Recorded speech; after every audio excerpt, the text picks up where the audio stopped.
When you go no contact with a dismissive avoidant, sometimes you wait for too long and it's too late. And I don't want this to happen to you, and I want to make this video to save some of you who are in no contact, wondering what they should be doing. Because by experience, being a therapist, helping people dealing with avoidant, and also being an avoidant myself, sometimes going no contact for too long is too long, and you waste all your chances of reconciling or repairing the relationship. Let me explain everything after the jingle. So why duration matters? As you know, you need to create that safe environment for an avoidant partner to reset things, to de-escalate the tension, the resentment after a breakup. The problem is either people go too short, they can't stay in a contact for more than a week, and you reset the cycle and you get into this push-pull dynamic, never-ending dynamic, or you wait for too long. People go no contact for 9 months, 12 months.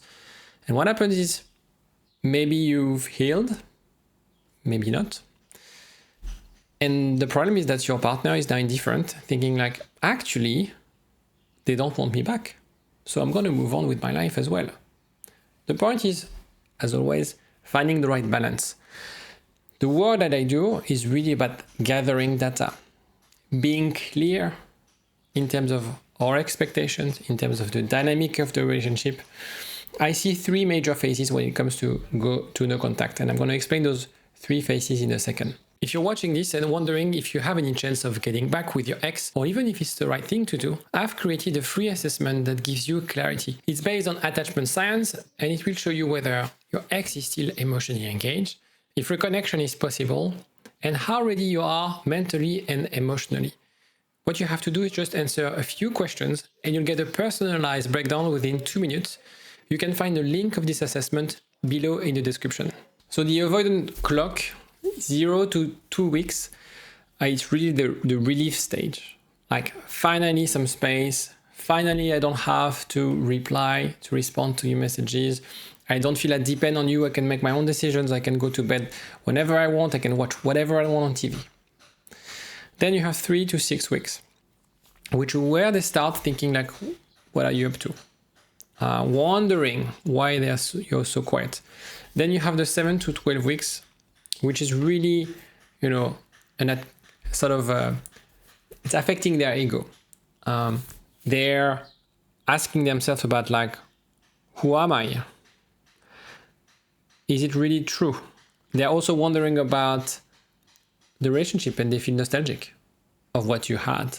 They usually idealize the relationship, because when the intimacy is gone, what's left of the relationship, when I say intimacy, the pressure of the intimacy is gone, what's left of the relationship is an idealized version of the relationship. And 12 weeks onwards, this is where you need to make sense of the situation. This is your wake-up call. So this is very high level sort of time frame. Maybe the first phase is 3 weeks. Maybe it's 4 weeks. But I think the 3 months mark is usually what I see. 3 to 4 months mark is usually what I see. Because my view is that when you're triggered, when you're dismissive avoidant, you don't need 6 months to feel less pressured. Right? You don't need a year to feel that, oh yeah, she's going to ask me something, or he's going to pressure me. No. Usually after at least 2 months, you should feel, as dismissive avoidant, less pressured. Then the last part of the contact is really about making sure that they have the right motivation, which is sometimes about ego, the fear of loss, maybe it's about reattachment patterns, etc., etc.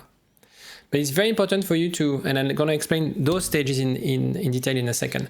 It's very important for you to read the situation and gain that clarity yourself. Because sometimes, especially when you deal with an avoidant, you don't have a lot of clarity. So the phase number 1, which is, as I said, 1 to 2 weeks, it's really about like being busy with hobbies, with work.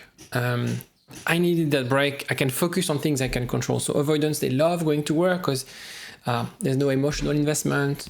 They can be busy. They don't have to manage and process their emotions. At this stage, especially at the beginning, you're never gonna hear from them. You might see interaction on social media, but very minimal. Phase number 2 is the curiosity phase.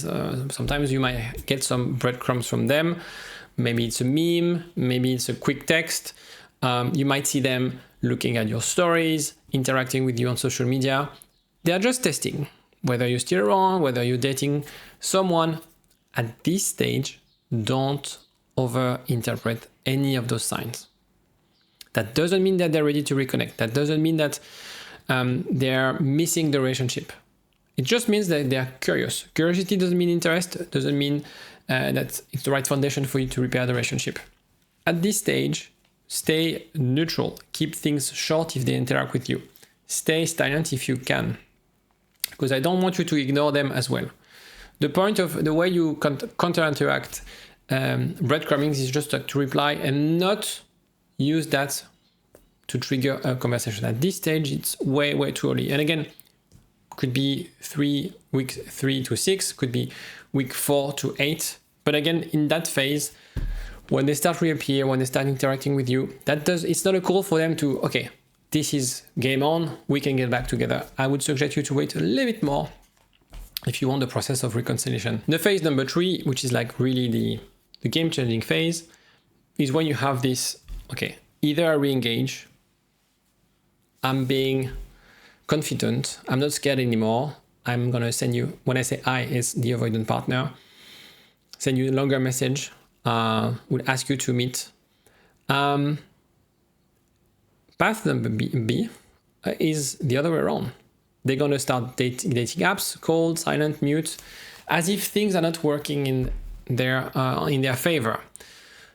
The point here is to really mirror the investment. So don't see that as a bid for escalation. It's just like, okay, this is what you give me, this is what I give you. And by mirroring their investment, you're preventing yourself from disappointment and from also escalation in terms of the emotional investment. Because as you know, dismissive avoidant, they overreact and they withdraw when you're pressuring them. It's very important. It's a stage, you have stages, it's a process, getting them to open up, to have a conversation about the future. You won't have that conversation on week 7 or week 12. You have to wait a little bit more for them to feel, okay, we can take things slowly. So when is the contact too long? And I think that's the important bit. It's not so much about them, it's about whether you feel indifferent. My view is that it's fine to reach out to your ex at some stage because you want to get clarity, because you want to be able to close this chapter. If you are neutral, if you feel ready to reach out, yes, that's enough time. And it's been too long in a way to sustain the contact. If you don't see anything from them, they really disappeared from your life after more than 90 days, again, could be 100 days. Again, that's a sign that no other, it's not by adding 10 more days that things will change dramatically. This is the situation, and that situation will stay the same forever. So it's your call whether to call it a day, thinking, okay, I'm never gonna hear back from them, and I don't want to reach out to them. And it's very personal. I'm not the one telling you what you should be doing. But if you're still stuck, if you have a hard time moving on, I think it makes sense to reach out. The no contact rule is really a rule that you need to implement for you, to reflect on the breakup, to work on yourself, and you end it when you feel ready to reach out. So it's not something, again, I gave you high-level view of those 90 days, but it's really depending on you. Sometimes people need 100, 110 days to reach out, to feel ready. Sometimes people feel like, okay, after 80 days, after 60 days, I feel fine and I want to reach out. And to be fair, in some cases, it's the right time. So again, it's really depending on your own terms and where you feel comfortable with. So how do you know when you're ready? This is a very quick checklist. Can you state your need calmly without being overwhelmed? are you ready to establish healthy boundaries, right? I usually suggest people to meet up just for a coffee, not to go on long dates or spend the weekend together. People think sometimes, oh yeah, the more time I have with this person, the better it will be because I will have more time to prove my point. No, the point is to really have a succession of small, short dates. And again, it's really accepting and assessing things over time. So usually after a month, you have enough data, enough information that will tell you whether it's going in the right direction, whether your ex is also doing the work. You see clear, tangible effort on their part. And that's why you also need, as part of the process, to have the right support system, because it's going to be tough, because you might be disappointed in the process. Dealing with an avoidance is difficult because they would give you usually a little bit less than what you expect. And that's, I know it's hard, and I'm smiling because I used to be like this. So have the right support system in place. Your friends, your families, therapists, but people to help you. Okay, this is going to be a process. I'm going to have ups and downs. I'm going to also get back to who I am, what's important to me. And that's also the part where you need the right support system. Because as you navigate that situation with your avoidant partner, it's very easy to fall back to the old patterns of being anxious, of asking something or feeling the need to get that validation from that person, of projecting the relationship that you don't have yet. And so always getting back to who you are, what you want, what you don't want.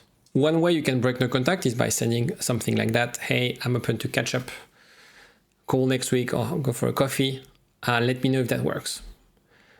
Doesn't have to be emotional, doesn't have to be a long letter. It shouldn't be a long letter. Low pressure, clear anchor, and just watch how they respond. Honestly, if I'm a dismissive avoidant and I had a meaningful relationship with someone and I receive this kind of text, I won't feel threatened. I won't feel pressured. And I would want to, go on a coffee date just to discuss things. Maybe I'm not sure what I want. Maybe I know I don't want a relationship, but I will probably not ignore you if you were to send me this text or this message. And there are cases where you have to extend the contact indefinitely. When you see that the pattern is unchanged, when you end up in always this hot and cold, when they keep on blaming you, when they don't take any accountability, when you don't see any clear shift, any clear growth, when you feel more anxious, when you don't feel safe with them. This is actually why it's important to break the contact, to assess this. Because sometimes we break up, there's no contact, and we don't know whether that person is doing the work, whether we feel we want them back. And that's what I want you to do, is to confront yourself to this new reality. I call that, and the work I do with my clients is really, based on exposure therapy. It's like we work on ourselves, we have new insights, we feel more secure, and we expose that to the person we want to reconcile with. And then we assess how far they are. We assess whether we can speak the same language, whether we can connect, not only at a superficial level, but at a deeper level. If you can't get there, then moving on is automatic. You get that closure this way. And it's never a question of whether or character or about you or insecurity. No.